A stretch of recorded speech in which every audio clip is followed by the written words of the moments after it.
ભાવનગરમાં સરકારી hit and રનના કેસની અંદર જે પોલીસ સૂત્ર છે તેમનું રિકન્સ્ટ્રક્શન કરવામાં આવ્યું છે.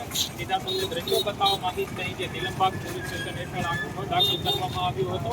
2 દિવસ પૂર્વે આ જે પોલીસ સૂત્ર છે હર્ષરાજસિંહ ગોહિલ કે તેમના દ્વારા ઓવર સ્પીડ ઉપર કાર ચલાવવામાં આવી હતી અને જેના કારણે જે 2 વ્યક્તિઓના જીવ ગયા હતા તે આ બનાવ સ્થળ ઉપર છે. આપ આ દ્રશ્યોની અંદર સીધા જોઈ શકો છો કે આજે હર્ષરાજ ગોહિલ છે તેમનું પોલીસ છે તે રિકન્સ્ટ્રક્શન કરી અને ઇન્વેસ્ટિગેશન કરી રહી છે. જે પ્રમાણે ગઈકાલે પોલીસ દ્વારા આ જે સમગ્ર ઘટના છે તેની અંદર